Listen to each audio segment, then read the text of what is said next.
Sir आज की मैंने प्रेस कॉन्फ्रेंस इसलिए बुलाई है कि मैंने एक आरटीआई लवाई थी, उसमें मेरी दुकान का मसला है।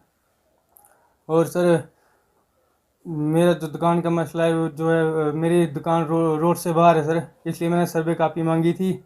और रोड के जो सर्वे में घर आया सर, एक मकान आया टीचर का, वो बचाने के लिए ये मेरी दुकान और ज़मीन सर्वे के बाहर है, पर वो उस बार बार रोड निकालना चाहते हैं।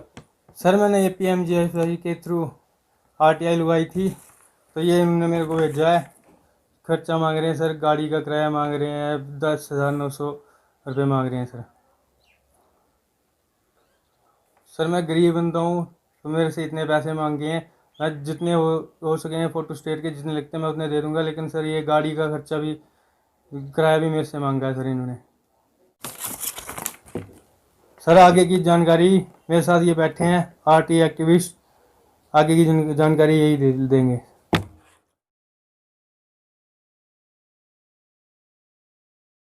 पूछूंगा कि आगे का कार्रवाई कैसे की जाए। मैं तसद्दुक भट्ट, आरटीआई एक्टिविस्ट सिंस 2013।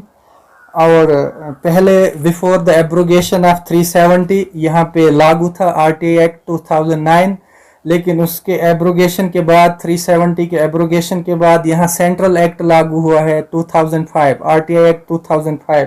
तो ये कहीं भी नहीं लिखा हुआ है आरटीआई एक्ट के अंदर कि आप किराया मांगेंगे एप्लीकेंट से। हाँ, ये था अंडर ये एक्ट 2009 जो 370 के एब्रोगेशन से पहले जेएंडके में लागू था।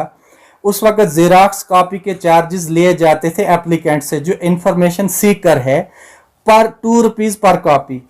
इसके एडवर्स अब ये 5 रुपये पर कॉपी की गई है जेरॉक्स कॉपी, लेकिन ये कहीं भी नहीं है कि आप एप्लीकेंट से या इंफॉर्मेशन सीकर से आप ये गाड़ी का किराया चार्ज करो। ये कहीं भी आरटीआई एक्ट के अंदर मौजूद नहीं है।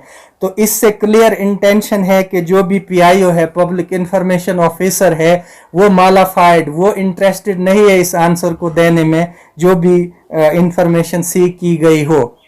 तो इसके रिगार्डिंग में यही कहूँगा कि ये the person PIO is liable for penalty, जो पेनल्टी 250 रुपये पर डे के हिसाब से और 25,000 तक है, जो तनख्वाह से काटी जा सकती है।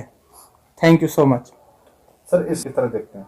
हाँ, दूसरी बात, ऑफिशियली देखा जाए तो इस पे स्टैंप नहीं है, लेकिन जो हैंडराइटिंग, जो इनिशियल हैंडराइटिंग है, इससे जो पब्लिक इंफॉर्मेशन ऑफिसर है उसको हम वेरीफाई कर सकते हैं।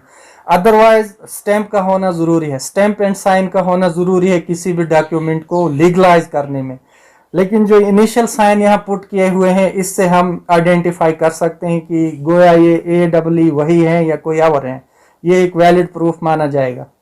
सर आप पिछले 7 सालों से जो है एक बतौर राइट टू इंफॉर्मेशन में काम कर रहे हैं, तो आप क्या समझते हैं कि जो ये इनको फॉरवर्ड लेटर किया गया है इसके इवज में, जो इसने आरटीआई फाइल की थी, उसके बाद इस तरह का जो आंसर का आना जिसमें इस तरह के खर्चे जो हैं वो मांगे जा रही हैं, तो आप क्या समझते हैं कहीं ना कहीं जो है एक आम लोगों की आवाज को दबाने की कोशिश की जा रही है? डेलिबरेटली इट रिवील्स दैट ये इंफॉर्मेशन सीकर्स को मालाफाइड करना चाहता है जो पीआईओ है, और ये दबाना चाहता है, और इंटरेस्टेड नहीं है इंफॉर्मेशन को देने में। ये तो क्लियर बात इसमें जाहिर है।